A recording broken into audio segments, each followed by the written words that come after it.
Natural ability may open the door, but it's your disciplined growth and development that will keep you in the room. Hello, everyone, and welcome back to the Empowerment of Purpose podcast, where we all learn and grow together.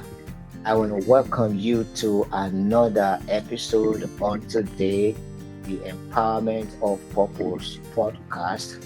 This is where we inspire ourselves to discover, develop, and also to deploy our God given purpose. We have been looking at the subject of the relevance of experience. This will be the part two in the series. And as a way of subtitle, we're going to be looking at today as a subject title, uh, Are leaders truly born and not made? This is a question. That question was raised in part one, and I did mention to you that we are going to explore it even further. So, my subtitle again is Are leaders truly born and not made? Maybe you have heard someone say leadership is in their blood, or she was born to lead. These are statements that we have heard over and over again. While there truly are some people who seem to naturally be gifted, some that seems to be naturally confident, they have the charisma and the influence. Does that really mean that leadership will then belong only to those selected few? On this episode, it is my intention that we explore what modern day leadership research says. We want to explore what modern day leadership research is showing us. What exactly is history itself? Yes, what can we learn from history? And most importantly, I want to be able to look at what the Bible reveals to us about leadership. So let's jump with it.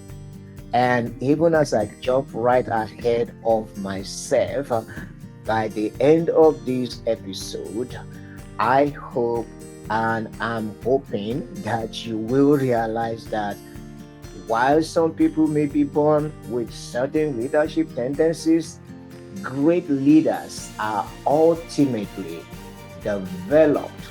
They are developed through their character, their experiences. That's where we get here or how we get here.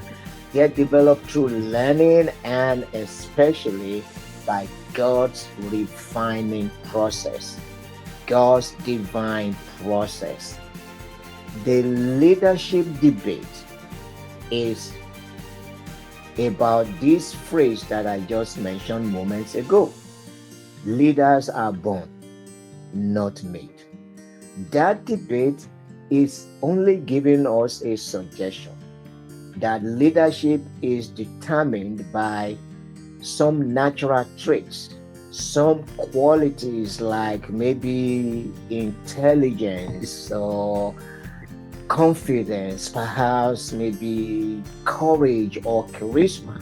And yes, there is definitely some truth to this. Yes, no doubt about that. Because some individuals can naturally communicate very well. I don't know about you, you come across some people, everything seems to come to them naturally. They speak confidently. Um, Other people naturally they influence others or remain calm, naturally calm under pressure. Where other people are stressing out, you see these people that they are naturally calm under pressure. These qualities can certainly provide an advantage, no doubt about it. That's for sure. However, the fact that you possess some natural gifts doesn't automatically make anyone an effective leader.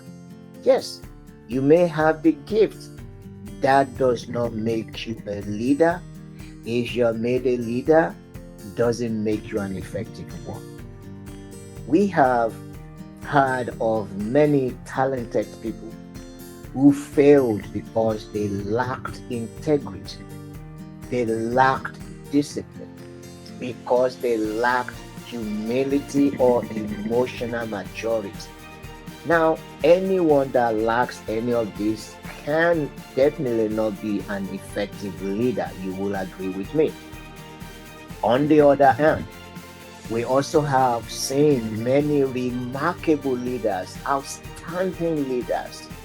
You know, we've seen them begin with their ordinary abilities, but then they grew into extraordinary uh, influencing other people. They grew into becoming an extraordinary influencer. And that's because they were willing to learn, to serve, and to persevere in their leadership journey. You see, leadership is much like a seed which has potential, but unless it is planted, unless it is watered, unless it is protected and nurtured, it never becomes the tree that it was created to be. So that's why potential alone is never enough. Having potential, having this natural talent, this natural ability alone is never enough. John Maxwell always says, and I love it, this quote, he always says, leadership is influence, nothing more, nothing less. And I couldn't agree with that more anymore. I couldn't agree with that any less, I should say, because influence isn't reserved for people born with special ability. It can be developed. And so, leadership truly is influence, nothing more, nothing less. Now, even though some people, as we have stated, may have natural athletic ability, the truth of the matter is that no one, no one wins Olympic medals without years of disciplined training. You have to be disciplined. You have to be trained. You have to practice. You have to work out. Leadership works the same way. If you are going to win the medal, you must have put in the work. Natural ability may open the door, but can I tell you something? Discipline, growth, and development keeps you in the room. I love that. I want to say it again. Natural ability may open the door, but it's your discipline, growth, and development that will keep you in the room. So, what we find is that God develops leaders. One of the greatest lessons throughout the scripture is that when you look at God, the way He developed leaders, He really calls people who are already appear fully qualified. It doesn't, we don't see in scripture where God calls people that appears to have been fully qualified. They were born ready. No, instead, what we see is that God calls ordinary, develops them into extraordinary leaders. Let's quickly look at a few Bible characters. Moses, when God called Moses to lead Israel out of Egypt, Moses did not respond with confidence because he had none. Instead, what you find Moses doing was asking God question, who am I? Who am I? Exodus chapter 3 and verse 11.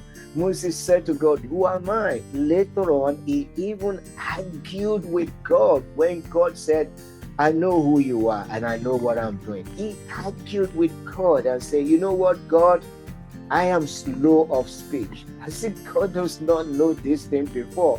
Moses said, I am slow of speech. Exodus chapter 4 and verse number 10, I believe. Does that sound like someone naturally born to lead millions of people? No, if you ask me. That doesn't sound like someone that is already fully prepared and ready to lead.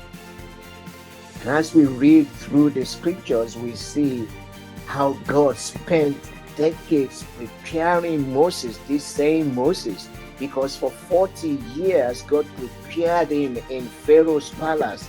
For 40 years he prepared Moses tending sheep. For another 40 years he prepared, Moses leading Israel. God developed Moses before he displayed Moses. That's amazing. David is another beautiful example. He was simply a shepherd boy. He wasn't even invited when Prophet Samuel came to anoint the king, the new king, from his father's home. His own family, David's own family, overlooked him. You know the story. Yet, while tending sheep, David learned courage by fighting the lions and the bears. Then he learned worship, learned dependence upon God. Before David ever wore a crown on his head, God had already shaped his character. Are you listening to me? God had already shaped his character. His leadership came after preparation. Let's talk about a woman by the name of Esther.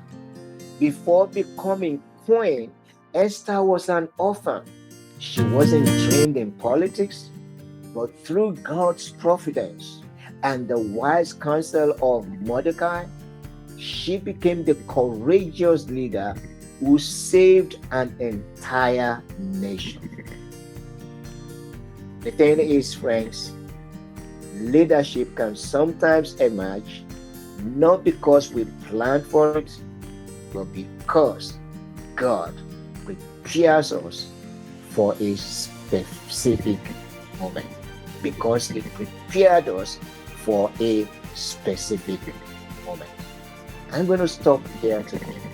We're going to pick up from here on our next episode as we continue to answer this question.